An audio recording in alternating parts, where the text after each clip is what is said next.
என்னுடைய பார்ட்னர் கிட்ட நான் டாக்ஸிக்கா பிஹேவ் பண்ணிட்டேன். ஸோ அதனால என் பார்ட்னர் என்னை பிரேக்கப் பண்ணிட்டாங்க. இப்போ எனக்கு அந்த பிரேக்கப்ப அக்செப்ட் பண்ணிக்க முடியல ஒரு பக்கம்.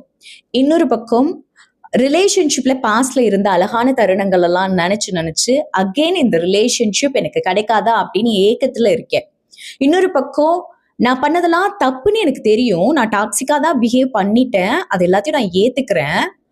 ஆனாலும் நான் என்னை மாத்திக்கிறேன், மாத்த முயற்சி பண்றேன். இன்னும் ஒரு வாய்ப்பு எனக்கு கிடைக்காதா அப்படின்னு சொல்லி மனசுக்குள்ள ஒரு ஏக்கம் இருந்துகிட்டே இருக்கு அப்படின்னு சொல்லி நிறைய பேர் என்னோட பர்சனல் கவுன்சிலிங்ல ஜாயின் பண்றாங்க. அந்த வரிசையில பாத்தீங்க அப்படின்னா ரீசெண்டா ஒரு வீடியோ ஒண்ணு வைரல் ஆயிட்டு இருக்கு. அது நீயா நானா அப்படிங்கிற ப்ரோக்ராம்ல பாத்தீங்கன்னா ஒரு பொண்ணு அவங்க இதே சேம் இஷ்யூவை கோத்ரூ பண்ண முடியாம தவிச்சிட்டு இருக்கிற மாதிரி. சோ இந்த இஷ்யூல பாத்தீங்க அப்படின்னா இப்போ இந்த ஜெனரேஷன்ல நிறைய பேர் பாதிக்கப்படுறாங்க.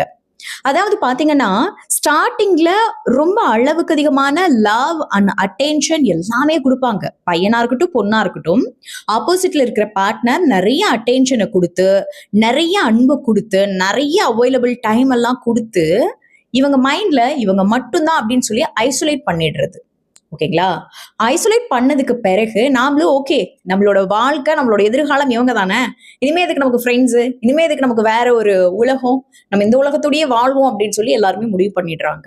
ஸோ முடிவு பண்ணி தூங்கினாலும் சரி, எழுந்திரிச்சாலும் சரி, சாப்பிட்டாலும் சரி, இல்லை எங்க போனாலும் நடக்கும் போது எல்லா நேரத்திலையும் இவங்களை பத்தின தாட்லயே வாழ ஆரம்பிச்சுடுறாங்க. ஸோ ஒரு பீரியட்ல பாத்தீங்க அப்படின்னா பார்ட்னர் சஸ்பீஷியஸா ஏதாவது ஒரு பாயிண்ட்ல நடந்துக்கிறாங்க அப்படின்னா அது நம்மளை விட்டுட்டு போயிடுமோ அப்படிங்கிற பயத்துல, அது விட்டுட்டு போயிடுச்சுன்னா நான் என்ன ஆவேன் அப்படிங்கிற அந்த பயத்துல அவங்க என்ன பண்றாங்க அப்படின்னு சொன்னா, நீ என்னவோ தப்பு பண்ற அப்படின்னு சொல்லி ஃபர்ஸ்ட் கொஸ்டின் கேட்க ஆரம்பிக்கிறாங்க. அந்த கொஸ்டினுக்கு ப்ராப்பரா ஆன்சர் வந்துருச்சு அப்படின்னா ஃபைன். ஆனா அந்த கொஸ்டினுக்கான ஆன்சருமே ஏனாதானோன்னு இருக்கு, கேர்லெஸ்ஸா இருக்கு, அல்லது சமாளிக்கக்கூடிய வகையில இருக்கு அப்படின்னா அத ஆப்போசிட்ல இருக்க பார்ட்னர், அதாவது பொண்ணா இருக்கலாம் அல்லது பையனா இருக்கலாம், கரெக்டுங்களா? இல்ல அவங்க சொன்ன பதில் ஃபேக்கா இருக்கு, நம்மள சமாளிக்கிறதுக்காக அந்த பதில சொல்றாங்க அப்படின்னு ஒரு சந்தேக உணர்வு அவங்களுக்குள்ள உருவாகுது அப்படின்னா அதை சேஸ் பண்ண ஆரம்பிப்பாங்க. கரெக்டுங்களா? இதுக்கு ஆண் பெண் அப்படிங்கிற வேறுபாடு எல்லாம் தேவையே இல்லை. இந்த சந்தேகத்துக்கு ஆண் பெண் அப்படிங்கிற வேறுபாடு தேவையே இல்லை. எல்லாருக்குமே இது ஏதோ சந்தேகத்திற்கு உரிய விஷயமா இருக்கு அப்படின்னா அதை சேஸ் பண்ணி உள்ள போக ஆரம்பிப்பாங்க. அந்த பர்டிகுலர் விஷயம் என்னவா இருக்கும் அப்படின்னு சொல்லி ரிப்பீட்டடா யோசிச்சுக்கிட்டே இருக்கும் பொழுது ராத்திரியில தூக்கத்தை தொலைப்பாங்க. முதல்ல பாத்தீங்க அப்படின்னா ஆக்சுவலி நான் டாக்ஸிக்கா பிஹேவ் பண்ணிட்டேன், கரெக்டா? ஆனா அவங்க விக்டிம் அப்படின்னு நம்ம நிறைய பேர் நினைச்சிட்டு இருக்கோம். அப்படி கிடையாது. யோசிச்சு பார்த்தோம் அப்படின்னு சொன்னா டாக்ஸிக்கா பிஹேவ் பண்றவங்க எல்லாரும் நார்சிஸ்டிக் கிடையாது. நார்சிஸ்ட் தான் என்ன பண்ணுவாங்கன்னா தன்னை நல்லா பூஸ்ட் சாப்பிட்ட மாதிரி எனர்ஜெட்டிக்கா இருந்துகிட்டு மத்தவங்களுக்கு டார்ச்சர் கொடுத்துட்டு இருப்பாங்க. கரெக்டுங்களா? ஆனா இந்த மாதிரி இப்போ இந்த நீயா நானால காட்டுற இந்த பொண்ணு, அடுத்தது பாத்தீங்கன்னா லவ்வர் மூவில மணிகண்டன், இவங்க எல்லாருமே பாத்தீங்க அப்படின்னா அவங்களும் சஃபர் ஆவாங்க. கரெக்டா? வல்லவன் படத்துல பாத்தீங்கன்னா ரீமாசன் ஒரு உதாரணத்துக்கு நைட்டு ஃபுல்லா தூங்க மாட்டாங்க, தூங்காமலேயே கால் பண்ணி பாத்துக்கிட்டு இருப்பாங்க. அப்போ அவங்களையும் அது சஃபர் பண்ணுதுன்னு அவங்களுக்கே தெரியாது. அவங்கள அதை அழிச்சுக்கிட்டு இருக்கு அப்படிங்கறதே அவங்களுக்கு புரியாம மத்தவங்க மேல அட்டென்ஷன் காமிச்சிட்டு இருப்பாங்க. புரியுதுங்களா? அதாவது லவ், பொசசிவ், அட்டென்ஷன் இது எல்லாருமே செலுத்தினாதான் அந்த காதல் ரொம்ப நாளைக்கு ஹெல்தியா இருக்கும். ஆனா அது ஒரு பவுண்டரி இருக்கு, அதுக்குன்னு சொல்லி ஒரு டோசேஜ் இருக்கு இல்லையா? அப்போ இந்த பொசசிவ் அதிகமாகும் போதும் சந்தேக உணர்வுகளை நம்ம அப்ளை பண்ணி அந்த இடத்துல அவங்க எப்படி ரியாக்ட் பண்றாங்க அப்படிங்கறதெல்லாம் பார்க்கும் பொழுது ஒரு எக்ஸ்பெரிமெண்ட் மாதிரி பண்ண என்ன ஆகும் அப்படின்னு சொன்னா அது பயங்கர ஃப்ரெஜைலா மாறிடும். லவ் அப்படிங்கிறதே பயங்கர ஃப்ரெஜைலானது. அப்படி இருக்கும் பொழுது என்னதான் அவங்க ரியாக்ட் பண்றாங்க, அவங்க என்ன பதில் சொல்றாங்க அப்படின்னு சொல்லி ஜூம் பண்ணி பார்க்கும் பொழுது அதனோட டோசேஜ் அப்படிங்கிறது, அதாவது அந்த டாக்ஸிசிட்டியோடைய டிபெண்டன்ட் டோசேஜ் அப்படிங்கிறது ஒரு பொசிஷனுக்கு மேல ஹை ஆகும் போது அது பெரிய பிரச்சனைக்குரிய விஷயமா மாறிடுது. குறிப்பா இந்த நீயா நானா அப்படிங்கிற அந்த ப்ரோக்ராம்க்கு அப்புறமா நிறைய வீடியோஸ்ல பார்க்க முடியுது. நிறைய பேர் பாத்தீங்கன்னா அந்த பொண்ணு தப்பா பேசுறாங்க ஒரு பக்கம், இன்னொரு பக்கம் பாவம் அப்படின்னு சொல்லி ஒரு பக்கம் ஒரு பிச்சி லவ் கிரியேட் பண்ணிட்டு இருக்காங்க. இந்த தப்பா பேசுறவங்களோட மைண்ட் செட் எல்லாம் எப்படி இருக்கு அப்படின்னு சொன்னா, இந்த பொண்ணு டாக்ஸிக்கா பிஹேவ் பண்ணிட்டா, இப்ப மறுபடியும் அந்த பையன் வேணும் அப்படின்னு சொல்லி ஃபீல் பண்றா. ஒரு டாக்ஸிக்கான பொண்ணு மறுபடியும் வேணும்னு சொல்றது நல்ல விஷயமா? இதே விஷயத்த ஒரு பையன் பண்ணியிருந்தா ஹராஸ்மெண்ட், அபியூசர் அப்படின்னு சொல்லி லேபிள் பண்ணிருக்க மாட்டீங்களா அப்படின்னு சொல்லி நிறைய பேர் பேசுறத நான் பார்க்க முடியுது. இந்த டாக்ஸிக்கான இந்த பிஹேவியரை ஒரு பையன் பண்ணாலும் பொண்ணு பண்ணாலும் தப்பு தான். கரெக்டுங்களா? ஆனா இது தப்பு தப்புன்னு சொல்றதுனாலலாம் எல்லாரும் பாத்தீங்க அப்படின்னா அந்த பொண்ணுக்கு பரிஞ்சு பேசல. நிறைய பேர் அதுல கமெண்ட்ல படிக்க முடியுது. என்ன அப்படின்னா, அது வீடியோவே போடுறாங்க. ஒரு பொண்ணு வந்து அது உண்மையிலேயே அவங்க சைக்காலஜிஸ்டா இல்லையான்னு எனக்கு தெரியல. ஆனா இன்ஸ்டாகிராம்ல பாத்தீங்க அப்படின்னா அவங்க ஒரு சைக்காலஜிஸ்ட்னு லேபிள் பண்ணியிருக்காங்க. அப்படி பண்ணியிருந்தும் கூட அந்த பொண்ணை பத்தி தப்பா பேசுறாங்க. அவங்களால எப்படி தப்பா பேச முடியுதுன்னு எனக்கு தெரியல. என்ன சொல்றாங்க அப்படின்னா, இது வந்து பொண்ணு பண்ணாலும் பையன் பண்ணாலும் தப்பு தான். டாக்ஸிக்கா பிஹேவ் பண்றது தப்பு தான். ஒருத்தவங்க வேணாம்னு சொல்லிட்டாங்கன்னா செல்ஃப் ரெஸ்பெக்ட்டுக்கு முக்கியத்துவம் கொடுத்துட்டு போயிட்டே இருக்கணும் அப்படின்னு சொல்றாங்க. அவங்களுக்கு யோசிக்கிற கெப்பாசிட்டி குறைஞ்சிருக்கு. ஒரு சைக்காலஜிஸ்டா அந்த மாதிரி அவங்க சொல்றது ரொம்ப பெரிய தப்பான விஷயம். கரெக்டுங்களா? எஸ், ஒவ்வொரு விஷயத்துக்குமே பின் விளைவுகள் அப்படின்னு ஒண்ணு இருக்கும். காதல் அப்சசிவா மாறும் பொழுது இந்த மாதிரியான டாக்ஸின்ஸ் அதுல இருந்து வெளிப்பட ஆரம்பிக்கும். பாருங்க, இந்த பொண்ணு பண்ணது தப்பா சரியா அப்படின்னு பேசுறது இங்க முக்கியமே கிடையாது. ஒரு சைக்காலஜிஸ்டா அந்த பொண்ணுக்கு என்ன சொல்யூஷன் கொடுக்கணும் அப்படின்னு யோசிக்கிறது தான் புத்திசாலித்தனம். அந்த பொண்ணை எப்படி அதுல இருந்து ஹீல் பண்ணிட்டு வருது அப்படிங்கறது யோசிக்கிறது தான் புத்திசாலித்தனம். அவங்க என்ன சொல்றாங்க அப்படின்னா, அந்த பொண்ணு பண்ணி இருக்கிறது தப்பான விஷயம், அப்புறம் எதுக்காக அந்த பொண்ணை நியாயப்படுத்தி எல்லாரும் கண்டென்ட் கிரியேட் பண்ணிட்டு இருக்கீங்க? அந்த பொண்ணுக்கு ஏன் எல்லாரும் பரிதாபம் அப்படின்னு சொல்றீங்க? இதே பர்டிகுலர் விஷயத்த ஒரு பையன் பண்ணியிருந்தா நீங்க என்ன பண்ணிருப்பீங்க? அது அபியூஸ் பண்றதாவும் ஹராஸ் பண்றதாவும் தானே லேபிள் பண்ணிருப்பீங்க.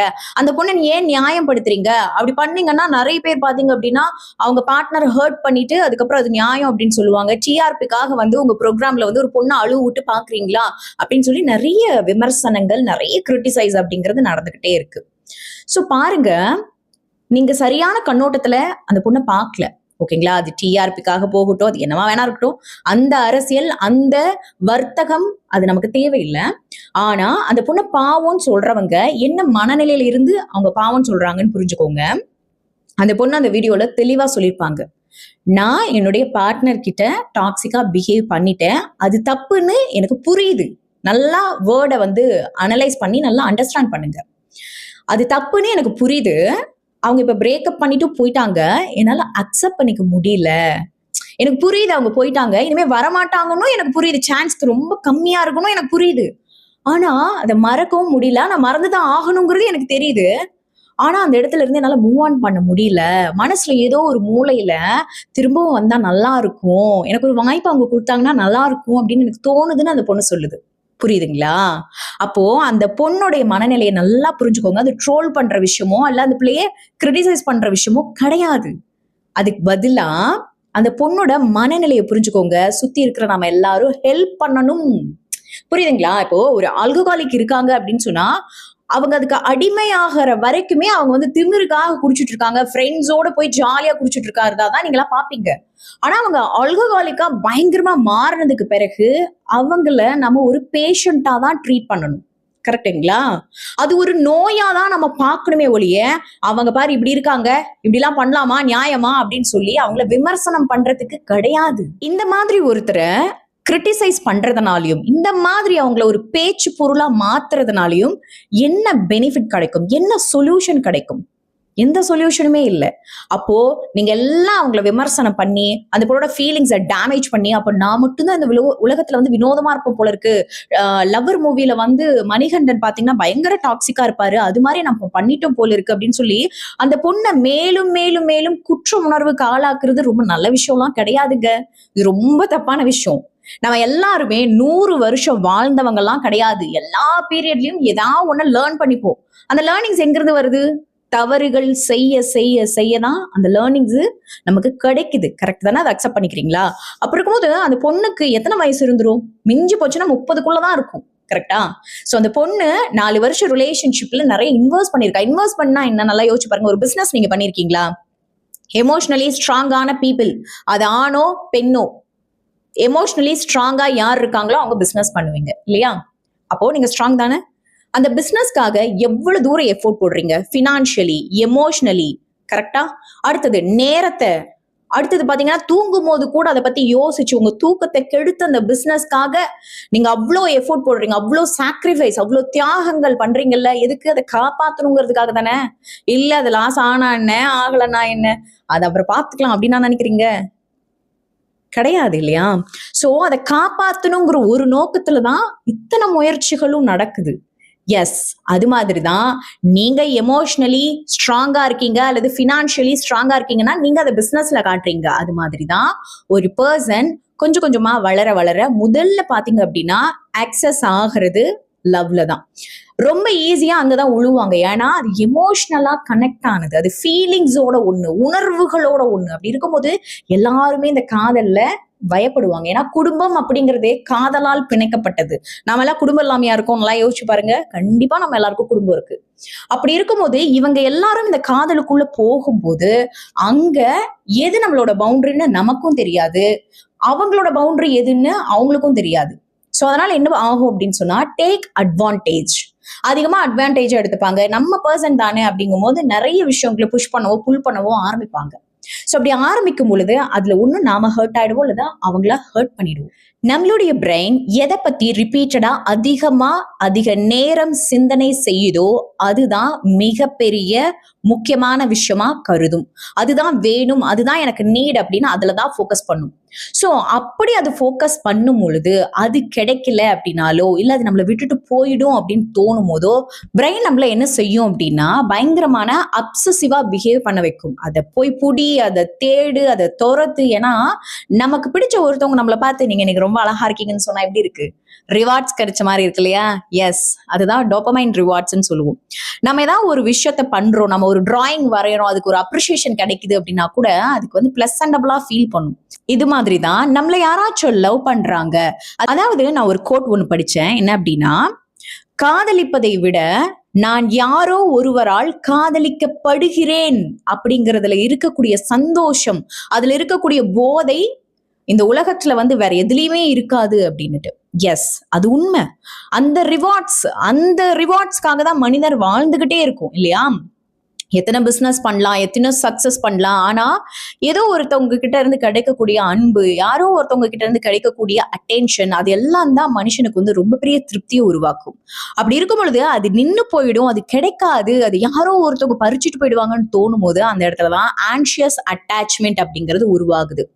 நான் எங்க ஒரு நாள் கால் பண்ணாம விட்டுட்டேன் அப்படின்னா அப்படியே போயிடுவாங்களோ அப்படிங்கிற பயமும், எங்க அவங்க வந்து ஃப்ரெண்ட்ஸோட டைம் ஸ்பெண்ட் பண்ணா என்ன விட்டுட்டு அவங்க கூடயே போயிடுவாங்களோ, அவங்க யாராச்சும் அவங்கள மேனிபுலேட் பண்ணி கூட்டிட்டு போயிடுவாங்களோ அப்படிங்கிற பயமும் நிறைய கிரியேட் ஆக ஆரம்பிச்சிடும். பாருங்க, அந்த பொண்ணு மென்டலி அன்ஸ்டேபிளா இருக்காங்க, அந்த பொண்ணு எமோஷனலி அன்ஸ்டேபிளா இருக்காங்க. பிகாஸ் 4 years ரிலேஷன்ஷிப் அப்படிங்கும் போது அதுல எத்தனையோ கனவுகள் இருக்கும், எத்தனையோ ஃபியூச்சரிஸ்டிக்கா தாட் பண்ணிருப்பாங்க. அது எல்லாத்தையும் இன்னைக்கு இல்லை அப்படின்னு ஆகும்போது அவங்களுக்கு ஹர்ட் ஆகும்.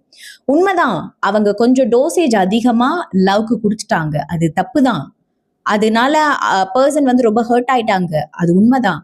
ஆனாலும் அந்த பொண்ணை ஹீல் பண்ணிட்டு தான் அந்த பையன் மூவ் ஆன் பண்ணணும் அப்படிங்கிறது ரொம்ப முக்கியம். க்ளோஷர் அப்படிங்கிறது ஒவ்வொரு விஷயத்துக்குமே ரொம்ப ரொம்ப முக்கியம். பெரிய பெரிய செலிபிரிட்டிஸ் எல்லாம் ஈஸியா டிவோர்ஸ் பண்றதா நம்ம எல்லாம் நினைச்சிட்டு இருக்கோம். அப்படி கிடையாது. அவங்கெல்லாம் டிவோர்ஸுக்கு முன்னாடியும் பல நாட்கள் அதை பத்தி டிஸ்கஸ் பண்ணுவாங்க. 2 பேரும் உட்கார்ந்து ரொம்ப நேரம் டிஸ்கஸ் பண்ணுவாங்க. டிவோர்ஸுக்கு அப்புறமும் ரொம்ப நேரம் டிஸ்கஸ் பண்ணுவாங்க, ரொம்ப நாட்கள் டிஸ்கஸ் பண்ணுவாங்க. எப்ப வேணாலும் ஒரு பிரச்சனைனா கூட கால் பண்ணி எப்படி இருக்கீங்க எல்லாம் பேசிட்டு அந்த பிரச்சனையை பத்தியும் பேசுவாங்க. ஏன்னா ஒரு பிரேக்கப் அப்படிங்கிறது அவங்களோட ஃப்ரெண்ட்ஷிப்பை உடைச்சிடக்கூடாது. கரெக்ட் தானே?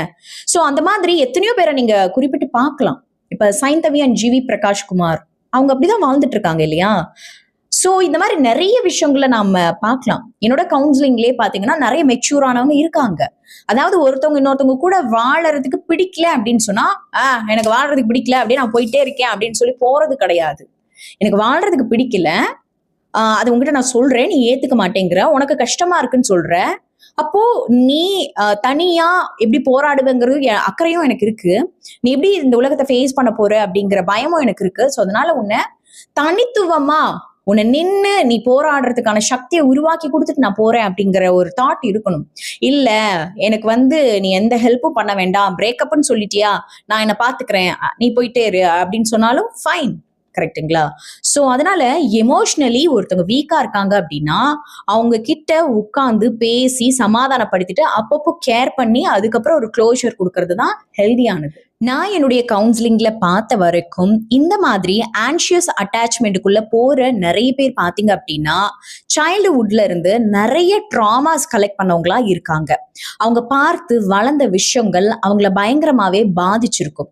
ஸோ அதனாலேயே சில விஷயங்கள் போனா வராது, சில விஷயங்கள் போயிடுச்சுன்னா நம்மளால அதை மீட்டு எடுக்க முடியாது அப்படிங்கிற பயம் அவங்களுக்குள்ள இருந்துகிட்டே இருக்கும். ஸோ அப்படி இருக்கும் பொழுது இவங்க கிட்ட போய் ஒரு பர்சன் ப்ரப்போஸ் பண்ணுவாங்க. ஆஹா, நமக்கான ராஜகுமாரன் வந்துட்டான் அப்படின்னு சொல்லி இவங்களும் நம்புவாங்க. இவங்க கிட்ட எல்லாத்தையும் எக்ஸ்பெக்ட் பண்ணுவாங்க. இனிமே இவங்க தான் நம்ம உலகம் அப்படின்னு சொல்லி தன்னோட பவுண்டரி தானே சுருக்கிப்பாங்க. சில பேர்லாம் பாத்தீங்கன்னா உன் பவுண்டரி சுருக்கிக்கோ அப்படின்னு ஃபோர்ஸ் பண்ணிட்டு இருப்பாங்க. ஆனா இவங்க எல்லாம் பாத்தீங்க அப்படின்னா எனக்கு யாரும் தேவையில்லை, நீ மட்டும் போதும், நீ இருந்தா போதும்னு சொல்லி தானே தன்னோட பவுண்டரியை சுருக்கிப்பாங்க. மொத்த அட்டென்ஷனையும் பார்ட்னர் மேல செலுத்துவாங்க. பார்ட்னரோட அட்டென்ஷனும் எனக்கு மட்டுமே வேணும்னு தோண ஆரம்பிக்கும். ஸோ அப்படி இருக்கிற அந்த பீரியட்ல பாத்தீங்கன்னா இவங்க சஸ்பீஷியஸா ஏதாவது பண்றாங்க அப்படின்னா, டிரான்ஸ்பரண்டா இல்ல நம்ம பார்ட்னர் அப்படின்னு அவங்களுக்கு புரியுதுன்னா அதை அவங்களால தாங்கவே முடியாது. அந்த நேரத்துல சேஸ் பண்ணுவாங்க, நேக் பண்ணுவாங்க, கம்பல்சரி லவ் பாம்பிங் பண்ணுவாங்க, பிளேம் ஷிஃப்ட் பண்ணுவாங்க இல்லையா, பயங்கரமா அக்யூஸ் பண்ணுவாங்க, கேஸ் லைட்டிங் பண்ணுவாங்க. இதெல்லாம் பண்ணும் பொழுதுதான் அது ஒரிஜினலா டாக்ஸிக்கான பிஹேவியரா மாறிடுது. உங்க எல்லாருக்கும் புரியுற மாதிரி ஒன் லைனர்ல சொல்லணும் அப்படின்னு சொன்னா, ஒரு ஆன்ஷியஸ் அட்டாச்மெண்ட்ல இருக்கக்கூடிய ஒரு பர்சனை நான் லவ் பண்ணணும் அப்படின்னு ஆசைப்படுறேன் அப்படின்னா, நான் முதல்ல 1000 மடங்கு மெச்சூரான ஒரு பர்சனா இருக்கணும். அதுலயும் பாத்தீங்க அப்படின்னா ஒரு பொண்ணு அவளுடைய பாஸ்ட் ட்ராமாஸ் எல்லாத்தையும் கடந்து ஏதோ ஏனாதானோன்னு வாழ்க்கை வாழ்ந்துட்டு இருக்கா அப்படின்னா, அந்த பொண்ணுகிட்ட போய் நீங்க ப்ரப்போஸ் பண்றீங்க அப்படின்னா அதுக்கு முன்னாடியே நீங்க ப்ரிப்பேர் ஆயிடுங்க. அந்த பொண்ணு யாரு, அவளோட பாஸ்ட் எப்படி இருக்கு, அவளுடைய ட்ராமாஸை நம்மளால ஹீல் பண்ண முடியுமா அப்படிங்கிறத நீங்க கொஞ்சம் யோசிச்சுக்கோங்க. இல்ல உங்களால முடியாதுன்னா ப்ரப்போஸே பண்ணாதீங்க. இல்ல என்னால முடியும், அவளை ஹீல் பண்ண முடியும் அப்படின்னா ஒரு சைக்காலஜிஸ்ட கூட நீங்க அவங்கள ட்ரீட்மெண்ட்க்கு கூட்டிட்டு போகலாம். இல்ல நானே அவளுக்கு லவ் கொடுத்து, கேர் கொடுத்து, அட்டென்ஷன் கொடுத்து என்னால ஹீல் பண்ண முடியும் அப்படின்னா நீங்க அவங்கள எடுத்துக்கலாம். நீங்க 1000 மடங்கு மெச்சூரான ஆணா இருந்தா மட்டும்தான் ஒரு ஆன்ஷியஸ் அட்டாச்மெண்ட் ரிலேஷன்ஷிப் லாங்குவேஜ்ல இருக்கக்கூடிய ஒரு பொண்ணோட உங்களால வாழ முடியும். ஏன்னா இவங்கள உங்களால சமாளிக்க முடியாது. அப்படிதான் சந்தேகங்கள் அதிகமா படுவாங்க. அப்படிதான் டிரான்ஸ்பரண்டா இருக்கணும்னு எதிர்பார்ப்பாங்க. அவங்களும் டிரான்ஸ்பரண்டா இருப்பாங்க இன்க்ளூடிங். ஓகேங்களா? சோ ஒரு ஆன்ஷியஸ் அட்டாச்மெண்ட் அப்படிங்கிறது நான் என்ன கொடுக்கறனோ அதை அவங்களும் கொடுப்பாங்கிறத ஆழமா நம்புவாங்க. சோ அதனால உங்களுக்கு ஒரு பர்சன் வேணும் அப்படின்னா அவங்களோட பாஸ்ட் தெரிஞ்சுக்கோங்க. அந்த பாஸ்ட உங்களால ஹீல் பண்ண முடியும் அல்லது அவங்களுக்கு அதெல்லாம் தெரிஞ்சும் உறுதுணையா இருக்க முடியும் அப்படின்னு சொன்னா அதற்கு பிறகு ப்ரொசீட் பண்ணுங்க. அதே சேம் டைம் நான் ரிலேஷன்ஷிப்பை டெவலப் பண்றதுக்கான மெச்சூரிட்டி எனக்கு இல்லை, ஒரு ரிலேஷன்ஷிப்பை ப்ரொடெக்ட் பண்றதுக்கான மெச்சூரிட்டி எனக்கு இல்லை, நான் வீக்கா இருக்கேன், நான் எமோஷனலி மென்டலி வீக்கா இருக்கேன், நான் கண்டிப்பா நானும் சஃபர் ஆவேன், என் பார்ட்னரையும் நான் சஃபர் பண்ணிடுவேன்னு எனக்கு தோணுது அப்படின்னா நீங்க ரிலேஷன்ஷிப்குள்ள நுழையாம சில காலம் இருக்கிறது நல்லது. அந்த சில காலம் சும்மா இருக்கக்கூடாது. அதற்கு பதிலா நிறைய லேர்ன் பண்ணுங்க, நிறைய உங்களை ஹீல் பண்ணிக்கோங்க. உங்களுக்கு ஒரு ரிலேஷன்ஷிப் வேணும் அப்படின்னா அந்த ரிலேஷன்ஷிப்க்கு நீங்க ரெடி ஆகுங்க. நிறைய பேர் பாத்தீங்க அப்படின்னு சொன்னா ஒரு ஒன் சைட் லவ் பண்ணிக்கிட்டு அந்த லவ்க்காக ஏங்கிக்கிட்டு அவங்க ஒரு நாள் ஓகே சொல்லுவாங்க, அவங்க ஒரு நாள் வந்து அக்செப்ட் பண்ணிப்பாங்க அப்படின்னு ப்ரொஜெக்ட் பண்றது. என்னங்க ஒன் சைட் லவ்னு சொல்லிட்டீங்க, அவங்க 3 வருஷம் என்ன லவ் பண்ணாங்கங்க. எஸ், 3 வருஷம் லவ் பண்ணாங்க, இப்ப வேணாங்கிறாங்களே, அதுக்காக இன்னும் நீங்க 3 வருஷம் வெயிட் பண்றீங்களான்னு கேட்டா எஸ் ஷோரா வெயிட் பண்றேன் அப்படின்வாங்க. Not right. கரெக்டுங்களா? அதாவது அவங்க 3 வருஷம் லவ் பண்ணாங்க, இன்னைக்கு அவங்க பிரேக் கேட்கறாங்க, இல்ல பிரேக் விட்டுட்டு போறாங்க, இந்த ரிலேஷன்ஷிப்பையே துண்டிக்கிறாங்க அப்படின்னு சொன்னா நீங்க அதை அக்செப்ட் பண்ணிட்டு எப்படி ஹீல் ஆகலாம் அப்படிங்கிற அந்த பாதை என்ன அப்படிங்கறத தேட ஆரம்பிக்கிறது தான் புத்திசாலித்தனம். அவங்க வருவாங்கன்னு தான் ஸ்டார்டிங்ல வந்து நமக்கு எல்லாத்துக்குமே தோணும், வந்துருவாங்க, எப்படி பார்த்தாலும் வந்துருவாங்க, 3 வருஷம் ரிலேஷன்ஷிப்ல 5 வருஷம் ரிலேஷன்ஷிப்ல எப்படி பார்த்தாலும் வந்துருவாங்க அப்படின்னு தான் நமக்கு தோணும். ஆனா நீங்க எந்த பீரியட்ல இருந்து அவங்கள லவ் பண்ணீங்கிறது ரொம்ப முக்கியம். இப்போ 18 வயசுல இருந்து நீங்க வந்து 25 வயசு வரைக்கும் லவ் பண்ணிருக்கீங்க அப்படின்னா அது ஒரு குட்டி பீரியட், அது ஒரு குட்டி வயசு. ஸோ அதெல்லாம் வந்து டிஃபைன் பண்ணாது உங்களுடைய காதலுடைய ஆழத்தை. அதுவே ஒரு 30 வயசுக்கு மேல நீங்க லவ் பண்றீங்க அப்படின்னா, என்னங்க 30 வயசுக்கு மேல லவ் பண்ணணுமா அப்படின்னா எஸ், 30 வயசுக்கு மேல நீங்க பண்ணிருக்கீங்கன்னா ஓகே, அவங்கள பத்தி எனக்கு தெரியும், அவங்க கண்டிப்பா வருவாங்கன்னு நீங்க நம்பலாம், வெயிட் பண்ணலாம். ஆனா சின்ன வயசுல லவ் பண்ணிட்டு அது அந்த லவ் வந்து நிறைய பேர் என்கிட்ட சொல்லுவாங்க, நான் மெச்சூரிட்டி இல்லாம நான் அவங்கள லவ் பண்ணிட்டேன், அந்த டைம்ல அந்த பீரியட்ல வந்து எல்லாரும் லவ் பண்றாங்கிறதுக்காக பண்ணிட்டேன் அப்படின்னு சொல்லுவாங்க. எஸ், சோ அதை காப்பாற்றணும்னு நினைக்கிறவங்க சில பேர் மட்டும்தான், எல்லாருமே எல்லாம் காப்பாற்றணும்னு நினைக்க மாட்டாங்க. ஸோ இந்த இஷ்யூ உங்க எல்லாருக்கும் புரிஞ்சிருக்கும் அப்படின்னு நினைக்கிறேன். வேற ஏதாவது இதை பத்தி பேசணும் அப்படின்னு உங்களுக்கு தோணுதுன்னா கீழே டிஸ்பிளே ஆயிட்டு இருக்கக்கூடிய நம்மளுடைய வாட்ஸ்அப் கான்டாக்ட் நம்பருக்கு மெசேஜ் பண்ணுங்க. அண்ட் தென் பாத்தீங்க அப்படின்னு சொன்னா, நான் ஒரு ஆன்ஷியஸ் அட்டாச்மெண்ட் ரிலேஷன்ஷிப்ல இருந்துட்டு இருக்கேன். அவங்க கிட்ட நான் வந்து பயங்கரமா டாக்ஸிக்கா பிஹேவ் பண்றேன். அதனாலேயே சண்டை வருது. இது பிரிஞ்சிடக்கூடாது, இது உடஞ்சிடக்கூடாதுன்னு நான் நினைக்கிறேன். ஆனா என்ன மீறி நான் ஏதாவது ஒண்ணு பண்ணிடுறேன், அது அவங்கள ஹர்ட் பண்ணிடுது. ஸோ அதனால என்ன நான் ஹீல் பண்ணிக்கிட்டு இந்த ரிலேஷன்ஷிப்ல நான் ஹெல்தியா இருக்க முடியுமா அப்படின்னா, எஸ், 100% முடியும். அந்த ரிலேஷன்ஷிப் உடையறதுக்கு முன்னாடியே காப்பாற்ற முடியும். புரியுதுங்களா? ஸோ நீங்க எப்படி பிஹேவ் பண்ணணும், நீங்க என்னெல்லாம் ஃபாலோ பண்ணணும், ஆன்ஷியஸ் அட்டாச்மெண்ட்ல இருந்து எப்படி வெளியில வர்றது, டிட்டாச்மெண்ட்ல இருந்து எப்படி ஒரு பர்சனை லவ் பண்றது, ஒரு ரிலேஷன்ஷிப்பை எப்படி ஹெல்தியா வச்சுக்கிறது அப்படிங்கிற மாதிரியான counselling and healing, hypnotherapy healing எல்லாம் கொடுத்துட்டு இருக்கேன். ஒருவேளை உங்களுக்கும் தேவைப்படுது, நானும் ஒரு ஹெல்தியான ரிலேஷன்ஷிப்ல இருக்கணும்னு ஆசைப்படுறேன், அது எப்படி அப்படிங்கிற மாதிரியான கேள்விகள்லாம் இருக்கு அப்படின்னு சொன்னா வாட்ஸ்அப்ல மெசேஜ் பண்ணுங்க. நான் நிறைய பேருக்கு கிளாஸஸ் அண்ட் கவுன்சிலிங் எல்லாம் சைக்காலஜிக்கல் ரீதியா ப்ரொவைட் பண்ணிட்டு இருக்கேன். ஒருவேளை உங்களுக்கும் தேவைப்படுதுன்னா வாட்ஸ்அப்ல மெசேஜ் பண்ணுங்க. தேங்க்யூ.